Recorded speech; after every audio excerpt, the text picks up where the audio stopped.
அதுதான் இப்பொழுது நடந்து வருகிறது.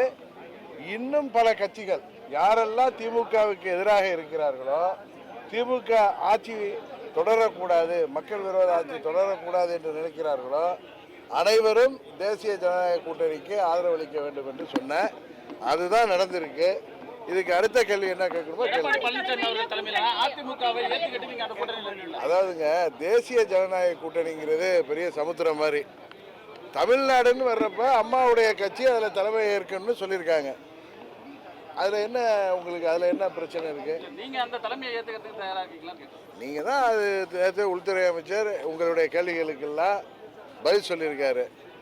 நாங்கள் எல்லாம் தமிழ்நாட்டில் திமுகங்கிற தீய சக்தியை வீழ்த்த வேண்டும் என்கின்ற புரட்சி தலைவர் இதய தெய்வம் அம்மா அவர்களின் வழியில் வந்தவர்கள், அவர்களின் கொள்கைகளை தாங்கிச் செல்பவர்கள். தீய சக்தி திமுகவை வீழ்த்த வேண்டும் என்பதற்காகவும் இந்தியாவின் பிரதமர் மோடி அவர்களின் களத்தை வலுப்படுத்துவதற்காகவும் அவருடைய அணியில் இருக்கோம். இன்னும் சொல்லப்போனால் பாரத பிரதமர் மோடி அவர்களின் அணியில நாங்கள் இருக்கோம். அதனால திமுகவை வீழ்த்த வேண்டும் என்கிற ஒரே குறிக்கோளோடு செயல்படுகிறோம். உங்களுக்கெல்லாம் நல்லா ஞாபகம் இருக்கும், 21 சட்டமன்ற பொதுத் தேர்தல் அப்பயே மத்திய உள்துறை அமைச்சர் திரு அமித்ஷா அவர்கள் அப்பொழுது முதலமைச்சராக இருந்த பழனிசாமி அவர்களிடம் என்ன பேசினார் என்பதை நண்பர் OPS அவர்களும் வைத்தியலிங்கம் அவர்களே வெளிப்படையாக சொன்னாங்க. அதையெல்லாம் மனதில் வைத்துக்கொண்டு நீங்கள் புரிந்து கொள்ள வேண்டும், 26 திமுகவை வீழ்த்துவதற்கு அம்மா மக்கள் முன்னேற்ற கழகம் உறுதியாக இருக்கிறது. நாங்கள் தொடர்ந்து செயல்படுவோம். இல்ல இல்ல யாரும் 26 எலெக்ஷன் வந்து ஒரு டஃப்பான எலெக்ஷனா இருக்கும், ஒரு கடுமையான போட்டி இருக்கும்ங்கிற நிலையில இந்த கூட்டணி NDA அலைன்ஸ் வந்து ஒரு பெரிய வெற்றியை பெறக்கூடிய வகையில் இருக்கும். இல்ல தேசிய ஜனநாயக கூட்டணியில அங்க வைக்க போகின்ற கட்சிகள் அனைவரும் திமுகவை வீழ்த்த வேண்டும் என்கிற ஒரே நோக்கத்தோடு சுயநலத்தை எல்லாம் விட்டு செயல்படுகின்ற பட்சத்தில் உறுதியாக இந்த திமுக ஆட்சியை வீழ்த்த முடியும் என்பதுதான் எனது 30 ஆண்டு அனுபவத்தில் சொல்றேன். இன்னொரு क्वेश्चन இருக்கு, ஒரு நண்பர் தான், நீங்க பலமுறை சொல்லிருக்கீங்க சேர்மன் கூப்பிடுவே நண்பர்னு சொல்லிருக்கீங்க.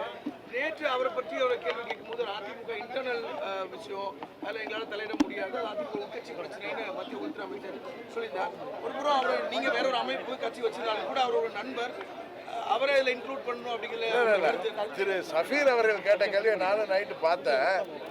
அவர் NDA கூட்டணியில் ஆங்கிலத்தில் கேட்டார், whether OPS and TTV will continue in NDA and are you going to make a united ADMK கேட்டார். are you going to make a united ADMK கேட்டப்ப அதுக்கு உள்துறை அமைச்சர் சொன்ன பதில நான் பார்த்தேன், அதிமுகவோட உள்கட்சி விவகாரத்தில் நாங்கள் தலையிட மாட்டோம்னு சொல்லியிருக்காரு.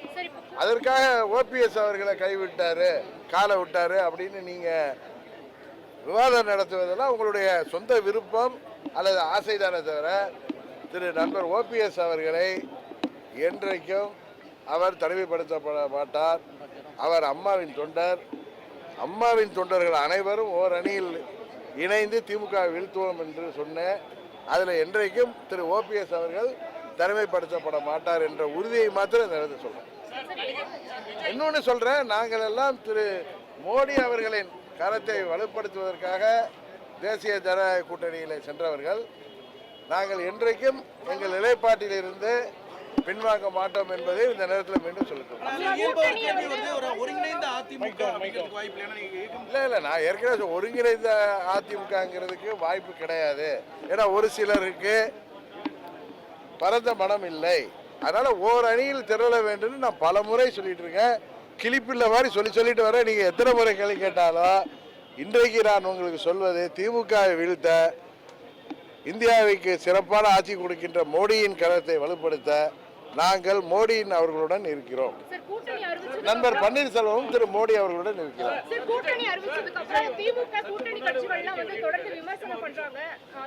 எந்த கூட்டணி? முதலமைச்சர் வந்து விமர்சனம் பண்ணிருக்காரு, ஊழல் தான் இந்த கூட்டணி வந்து தொடர்ந்து தோல்விகளை தான் சந்திச்சிட்டு இருக்கு அப்படின்றத குறிப்பிட்டிருக்காரு. அதாவது 21 இது சரியாக அமைக்கப்பட்டிருந்தால் திரு அமித்ஷா அவர்கள் விரும்பியது போல திமுக இன்றைக்கு ஆட்சிக்கே வந்திருக்க முடியாது. ஒரு சிலருடைய சுயநலத்தால் அன்றைக்கு அது திமுக ஆட்சிக்கு வருவதற்கு காரணமாயிட்டு. இந்த முறை அந்த தவறு நடக்காமல் மத்திய உள்துறை அமைச்சரும் பாரத பிரதமர் மோடி அவர்களும் அதை சரியாக கையாள்வார்கள் என்று நினைக்கிறேன். அதுபோல கையாள்கிற பட்சத்தில் இந்த ஊழல், மக்கள் விரோத, இந்த போதை மருந்து கலாச்சாரம் பெருகிய இந்த திமுக குடும்ப ஆட்சி உறுதியாக முடிவுக்கு கொண்டு வரப்படும். அதில் நாங்கள் அனைவரும் உறுதியாக இருக்கோம். சார் ஒரே கேள்வி சார், விஜய் சற்று முன்னாடி ஒரு அறிக்கை ஸ்டேட்மெண்ட் வந்திருக்கு. சொல்லியிருக்காரு என்டிஏவையும் மக்கள் ஏற்க மாட்டாங்க, திமுகவை நிராகரிப்பாங்கன்னு சொல்லியிருக்காரு. அது அவருடைய ஆசை, விருப்பம். 26 சட்டமன்ற பொதுத் தேர்தல் முடிவுகள் மக்கள் யாரை ஏற்றுக்கொள்வார்கள் என்பதை தெளிவுபடுத்தி விடுவார்கள்.